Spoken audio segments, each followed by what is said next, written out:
মুক্তিযোদ্ধার সন্তান নাতিপুতিরা কেউ মেধাবী না, যত রাজাকার বাচ্চারা নাতিপুতি হলো মেধাবী, তাই না? আর কত হাতে চুরি করে ঘরে বসে থাকা যায়। এইবার আমি আমার বড় ভাই বোনদের সাথে রাস্তায় যেয়ে বুক পেতে দিতে চাই।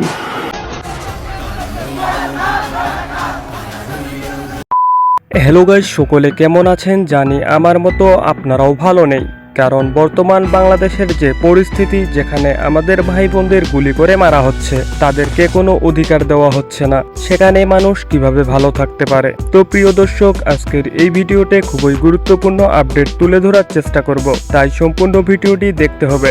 বর্তমান এই কোটা সংস্করণ আন্দোলনে ছাত্রদের বর্তমান পরিস্থিতি কি, সেলিব্রিটিরা কে কি বলেছেন এবং কে কোথা থেকে মাঠে নেমেছেন, এই বিষয়ে আজকে আপনাদের সাথে আলোচনা করা হবে। প্রিয় দর্শক, বর্তমানে বাংলাদেশ সরকারের কাছে চাইলাম অধিকার আর খেলাপথ হিসেবে করে দিল রাজাকার। এটা কোনো যৌক্তিক কথা হতে পারে না। এর মানে আমাদের দেশে প্রায় প্রত্যেকটা ঘরে স্টুডেন্ট রয়েছে, তাদের সবাইকে রাজাকার বলে খেলাপথ করেছে এবং 5-10 টাকা সিংড়া খাওয়ার জন্য আমাদের প্রাণপ্রিয় ভাই বোনদের সাথে নির্যাতন করছে ছাত্রলীগ নেতারা, আর পুলিশের পোশাক পরারূপী মানুষেরা আমাদের ভাই বোনদের গুলি করে মারছে। গাইস, আবু সাইদ ভাইকে যে শহীদ করা হয়েছে, সেই দৃশ্যটি যদি মানুষ দেখে তাহলে আর ঘরে বসে থাকতে পারবে না। যাই হোক গাইস, এবারে দেখে আসা যাক কোন সেলিব্রিটি কোথা থেকে মাঠে নেমেছে এবং কে কি বলেছে এই আন্দোলন নিয়ে। প্রথমে কথা বলা যাক ওমর অন ফায়ারকে নিয়ে। প্রিয় দর্শক, ওমর অন ফায়ার কিন্তু ছাত্রদের সাথে আন্দোলনে যোগ দিয়েছে এবং আন্দোলনে স্লোগান দিচ্ছেন। দেখে আসা যাক ছোট্ট একটি ভিডিও ক্লিপ।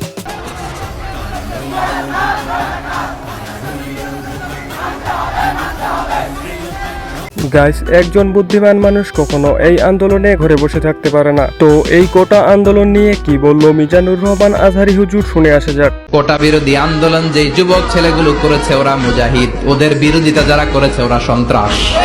সড়ক চাই আন্দোলন যে ছেলেগুলো করেছে এক একটা মুজাহিদের বাচ্চা, ওদের বিরোধিতা যারা করেছে এক একটা কুখ্যাত সন্ত্রাস। তো গাইস, অনেকে বলেছে মানবতার ফেরিওয়ালাগুলো কই, আর এস ফাহিম ভাই এখন কই? আর এস ফাহিম ভাই তার জায়গা থেকে ছাত্রদের পাশে ছিল, আর ও ছাত্রদের নিয়ে মাঠে নেমেছে ইটস কাব্য ভাই।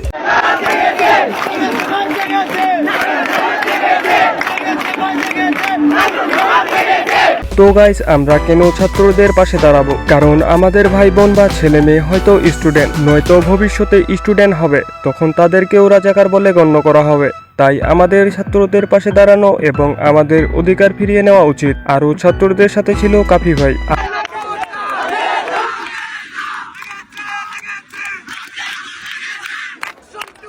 আর গাইস, কোটা সংস্করণ আন্দোলন নিয়ে কথা বলেছে নাসা ভাই। কিছু লোকে মন্তব্য করে আর বলে বর্তমান বিষয় নিয়ে ভিডিও কইরো না। কেরে ভাই, আমরা তো অযৌক্তিক কোনো কাজ করতেছি না।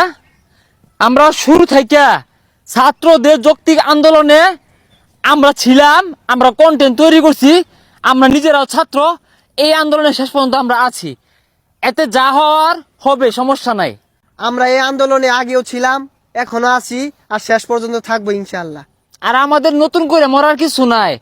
যখনকার ছাত্র ছাত্রী ভাইদের উপর পাখির মতো গুলি করা হয়েছে, বাংলাদেশের সচেতন নাগরিক জনসাধারণ ওদিনকে মৃত্যুবরণ করছে, আর নতুন করে মরার কিছু নাই। আল্লাহ হাফেজ। গাইস, আশা করি সবাই ছাত্রদের পাশে থাকবো। জবাব দিতে হবে মহিউদ্দিন রনি ভাইয়ের মতো। আমাদের দাবি একটা, আমাদের দফা একটা, আমাদের দফা নিয়ে আমরা স্থির থাকবো, অনড় থাকবো। এখানে যত রকম অপকৌশল চালাক না কেন, যাই হোক না কেন, আমরা তো বিভ্রান্তির মধ্যে নাই। আমরা আমাদের দাবি আদায় করে তারপর ঘরে ফিরবো। আমাদের দাবি যদি অতি দ্রুত মেনে না নেওয়া হয়, তাহলে এই যে এখন যে অবস্থা দেখছেন, শুধু সকাল সন্ধ্যা না, সারা বাংলাদেশ অচল থাকবে। হাইকোর্টের সাথে আমাদের কোনো সে নাই। আমাদের এখন হচ্ছে গিয়ে সরকারের নির্বাহী বিভাগের সাথে হচ্ছে গিয়ে আমাদের সাথে ডিল হবে, তাদের সাথে কথা হবে। যতক্ষণ পর্যন্ত আমাদের দাবি মেনে নেওয়া হচ্ছে, ততক্ষণ পর্যন্ত আমাদের আন্দোলন চলছে, আমাদের আন্দোলন চলবে।